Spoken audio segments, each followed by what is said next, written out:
जय श्री कृष्णा। राधे राधे। श्री हरिदास। स्वागत है सभी का। आप सभी को अजा एकादशी की हार्दिक शुभकामना। भाद्रपद के कृष्ण पक्ष में जो एकादशी आती है उसे अजा एकादशी के नाम से जाना जाता है। आज हम अजा एकादशी की व्रत कथा का श्रवण करेंगे। प्राचीन काल की बात है। सर्वश्रेष्ठ दानी और सत्यवादी राजा हरिश्चंद्र था, जिनकी सत्यवादिता से हम सभी परिचित हैं। राजा हरिश्चंद्र इतने सत्यवादी और धर्मात्मा थे कि उनके यश से देवताओं के राजा इंद्र को भी ईर्ष्या होने लगी। तब इंद्र ने महर्षि विश्वामित्र को राजा हरिश्चंद्र की परीक्षा लेने के लिए उकसा दिया। इंद्रदेव के कहने से महर्षि विश्वामित्र ने राजा हरिश्चंद्र को योग बल से एक ऐसा स्वप्न दिखाया कि राजा के स्वप्न में राजा ने ऋषि को अपना संपूर्ण राज्य दान कर दिया और दूसरे दिन महर्षि विश्वामित्र अयोध्या आए और राजा हरिश्चंद्र से अपना राज्य मांगने लगे। महर्षि विश्वामित्र ने राजा से कहा कि कल रात्रि को स्वप्न में आपने मुझे अपना संपूर्ण राज्य दान कर दिया था। स्वप्न में किए गए दान को भी राजा हरिश्चंद्र ने स्वीकार कर लिया। अब यह तो आश्चर्य की बात ही है कि भला स्वप्न की बात को कोई कैसे सत्य मानकर अपना संपूर्ण राज्य छोड़ सकता है।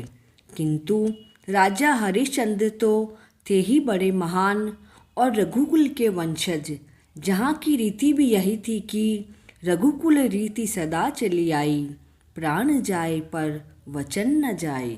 राजा हरिश्चंद्र ने अपना सारा राज्य महर्षि विश्वामित्र को सौंप दिया।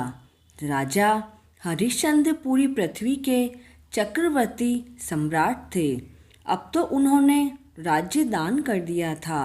अब दान की हुई भूमि पर रहना उन्हें ठीक नहीं लगा, इसलिए वे अपनी पत्नी व पुत्र को लेकर काशी आ गए, क्योंकि पुराणों के अनुसार काशी भगवान शिव के त्रिशूल पर बसी है। अतः वह पृथ्वी पर होने पर भी पृथ्वी से अलग मानी जाती है। अयोध्या से राजा हरिश्चंद्र जाने लगे, तब विश्वामित्र जी ने उन्हें कहा कि हे राजन, जप तप और दान से ये सभी बिना दक्षिणा के सफल नहीं होते हैं। तुमने इतना विशाल साम्राज्य दान दे दिया, तो उसकी दक्षिणा में 1000 सोने की मोहरें और दे दो। राजा हरिश्चंद्र के पास देने के लिए अब कुछ नहीं बचा था। पूरा राज्य दान करने के साथ ही राज्य का सारा धन भी वे दान कर चुके थे। दक्षिणा देने के लिए राजा हरिश्चंद्र ने 1 महीने का समय मांगा और वे काशी जी आ गए। काशी में उन्होंने अपनी पत्नी रानी श्रव्या को एक ब्राह्मण के यहाँ बेच दिया, लेकिन उनका पुत्र एक छोटा बालक था, तो वे प्रार्थना करने पर ब्राह्मण ने उसे उसकी माता के साथ रहने की अनुमति दे दी। स्वयं को राजा ने एक चांडाल के यहाँ बेच दिया और इस तरह ऋषि विश्वामित्र को 1000 मोहरें दक्षिणा में दे दी। महारानी श्रव्या ब्राह्मण के घर में दासी का कार्य करने लगी और चांडाल का सेवक होकर राजा हरिश्चंद्र शमशान की चौकीदारी करने लगे। वहाँ जो मृत व्यक्ति लाए जाते, उनसे कर लेकर उन्हें जलाने का कार्य चांडाल ने उन्हें सौंप दिया था। एक दिन की बात है, शमशान घाट की तरफ गौतम ऋषि आए। राजा हरिश्चंद्र ने ऋषि को प्रणाम किया। तब गौतम ऋषि ने किसी पूर्व जन्म के पाप के कारण राजन की यह दशा हुई है। यदि आप भाद्रपद के कृष्ण पक्ष की अजा एकादशी का व्रत करो व एकादशी की कथा भी सुनो, तो इससे आपकी दशा से आपका उद्धार अवश्य हो जाएगा। राजा ने ऋषि गौतम की बात मानी और अजा एकादशी का व्रत करने लगे। एक दिन राजकुमार ब्राह्मण की पूजा के लिए फूल तोड़ रहा था। तभी उसे अचानक सांप ने काट लिया। सांप का जहर उसके अंदर फैल गया और वह मरकर भूमि पर गिर गया। महारानी शव्या को कोई दिलासा देने वाला भी नहीं था और ना ही उनके पुत्र को शमशान तक पहुंचाने वाला कोई था। रानी रोती हुई अपने पुत्र की मृतदेह को हाथों में उठाकर अकेली ही रात्रि में शमशान पहुंची। वह पुत्र की देह को जलाने जा ही रही थी कि राजा हरिश्चंद्र वहां आ गए। बेचारी रानी के पास तो अपने पुत्र की मृतदेह को ढकने का कफन तक नहीं था। रानी ने राजा की आवाज़ से पहचान लिया और करुणा भरी आवाज़ में कहने लगी, महाराज, यह तो आपका ही पुत्र है जो मरा हुआ है। मेरे पास कर देने के लिए कुछ नहीं है। राजा हरिश्चंद्र को बहुत दुख हुआ, किंतु वे तो अपने धर्म पर स्थिर बने रहे। उन्होंने कहा, रानी, मैं यहाँ चांडाल का सेवक हूँ।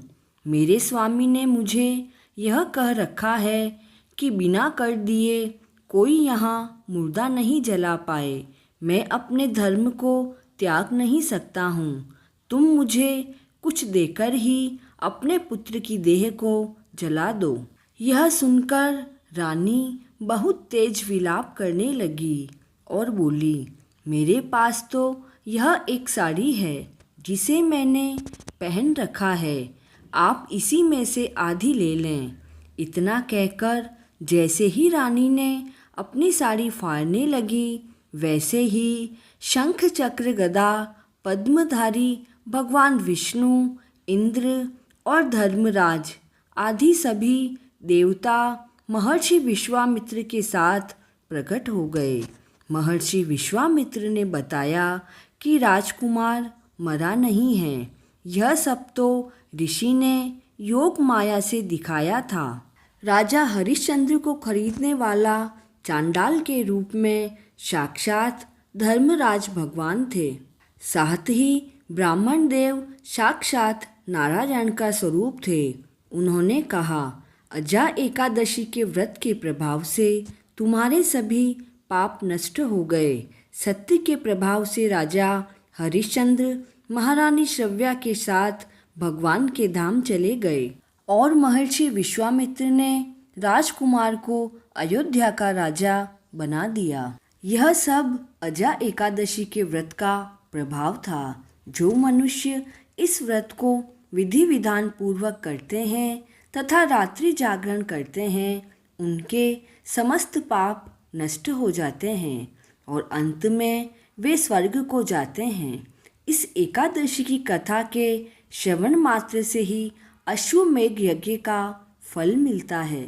प्राणी को ईश्वर के प्रति पूरी निष्ठा रखनी चाहिए। कठिन परिस्थितियों में जो सत्य का मार्ग नहीं छोड़ते हैं, वे निश्चय ही स्वर्ग के अधिकारी होते हैं। सत्य की परीक्षा कठिन परिस्थितियों में ही होती है। अतः ईश्वर पर और अपने इष्ट पर पूर्ण विश्वास रखते हुए सत्य का पालन करना चाहिए। एकादशी की कथा पूर्ण हुई। जय श्री कृष्णा।